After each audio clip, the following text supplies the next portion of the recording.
Á Ökrum í Fljótum hittum við Örn Þórarinsson sem hefur komið sér upp stærðarinnar fornbókabúð samhliða sauðfjárbúskapnum. Það dylst engum sem kemur inn til Arnar að bækur spili stórt hlutverk í lífi hans en hvert sem litið eru stæður, hillur eða kassar fullir af bókum. Það er forvitnilegt að fá að kíkja í kassana og fyrir bókaunnendur þetta hreinasti fjársjóður. Auk þess væri gaman að heyra hvernig það fer saman, sauðfjárbúskapur og fornbókasala.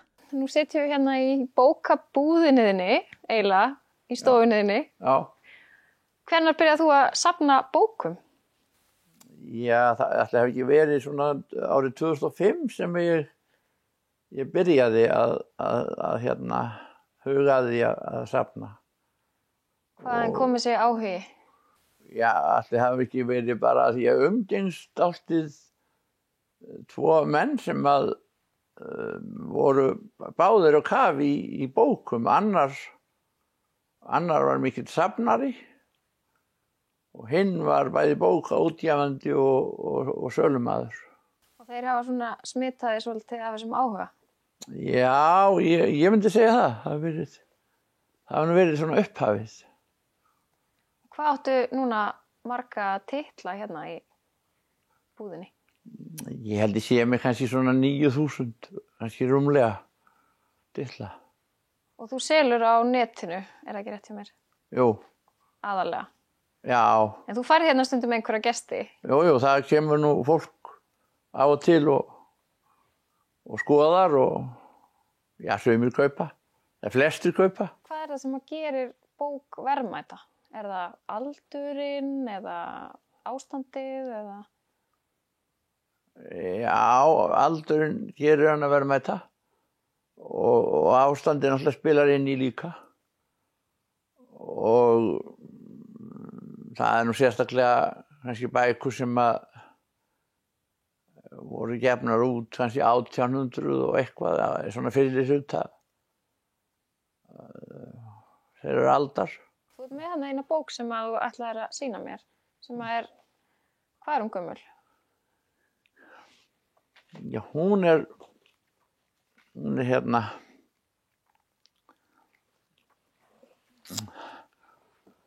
heitir Margvíslegt gaman og alvara. Já. Og hún er prentuð á Beitistöðum 1818 og er annað hefti og ég held og veit náttúrulega að hún er verðmætt bara út af aldrinum og líka þessum prentstað sem var nú ekki lengi við lýði, sko. Og hvað ef ég má forvitnast, hvað svona verð á eins og þessari bók? Já, hún losar eitthvað yfir 100.000 kall, sko. Já. Já. Það myndi ég segja, þá ég er nú ekki góður að verðleggja reyndar en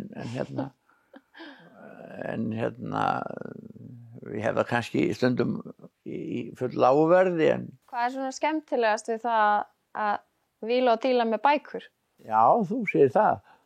Það er nú bara, þetta er nú bara, allir því ekki bara lífstíl. Já. Og já, mér finnst þetta rauninni skemmtilegt, sko. Og það er alveg eins með sauðfjárbúskapinn, sko, mér finnst það skemmtilegur og ég ákvað fyrir nokkrum árum að nú þegar ég var svona komin, kannski svona 60 eða kannski yfir 60, nú ætlaði ég ekki að gera neitt meira nema það sem ég finnst þetta skemmtilegt. Og það er náttúrulega þetta rolluvesinn sem mér finnst og hefur alltaf fundist skemmtilegt og náttúrulega og eiginlega miklu skemmtilegur eftir því sem árin líða. Af hverju það? Og alveg burtséð frá afkomunni, sko. Já, aukaatriði. Já, hún er eiginlega orðin algjört aukaatriði. En já, þetta er bara, mér finnst þetta bara, ég viðurkenni það, þetta er bara lífstíll, sko. Bæði þetta þetta rugg með þessar skræður og rollunar en hérna alveg þræðskemmtilegt. Hvort er meiri gróði af bókunum eða rollun? Já, ég held að nú að rollunar hafi það nú, sko. Já, það held ég. Já. En að því að, sko, það er nú oft talað sko að það sé ekki merkileg afkoma í sauðfé. Nei.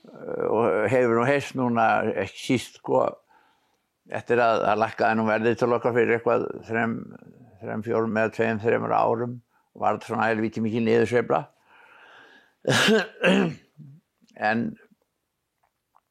Og ég ætla ekki að gera lítið úr því.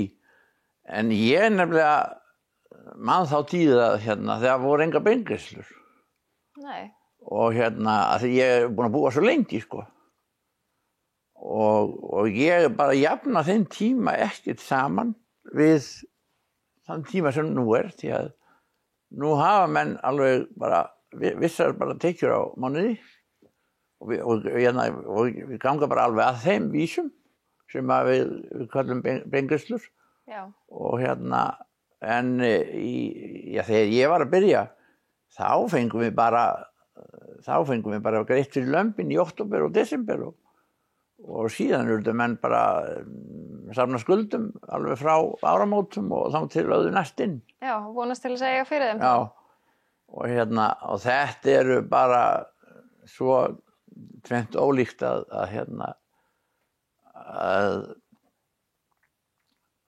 það er eiginlega ekki hægt að jafna því saman, sko. Finnst mér.